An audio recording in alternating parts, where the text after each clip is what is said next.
یعنی گناہ بندے نے کیا ہے معاف وہ کرتا ہے، اسے چھوڑتا ہے، تو اس لیے اس رات رو۔ ایسے تو رونا ہی چاہیے، دل رونتا رہنا چاہیے، اللہ کی طرف جھکا رہنا چاہیے، لیکن خاص رات میں کچھ انداز بھی خاص ہونے چاہیے۔ کیا ہونے چاہیے؟ چلو آخری بات بڑھتی جاتی ہے، ہم نے دیکھا ہے لوگ اس رات میں بھی 6 نعت خواں، کتنے؟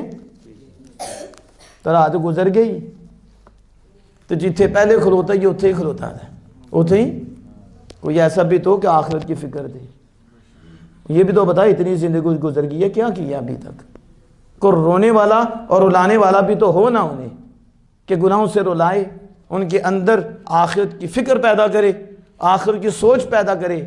مجھے یاد ہے ایک جگہ میں گیا، شاید شب برات کی رات ہی تھی، تو خوب نعتیں پڑھی گئیں، میں جب گیا اس وقت بھی نعت پڑھی جا رہی تھی، وہ کافی ٹائم ہو گیا رات کا، تو آگے بیٹھے ہوئے تھے بندے، انہیں کیا پتا وہ توبہ کا ذہن کس کا بنے، جب نعتیں پڑھتے پڑھتے صاحب کی بخشش ہو گئی ہے تو اب توبہ کس نے کرنی ہے؟ توبہ تو وہ کرے جو گناہگار ہے، تو جو جسے بخشا دیا گیا، جسے جنت پہنچا دیا گیا، اس نے اب توبہ کیا کرنی ہے؟ تو پھر اس کے بعد ہم نے فکر آخرت دی کہ آخرت کی فکر کرو، تو ساری رات نعت خوانی میں گزر گئی، تو توبہ کس نے کرنی ہے؟ اس رات میں خاص اللہ کے کرم ہو رہے ہیں، اس لیے اپنے گناہوں پہ نادم ہو جائیں، پہلے بھی نادم، بطور خاص اس رات نادم ہوں، جولیاں پھیلا دیں۔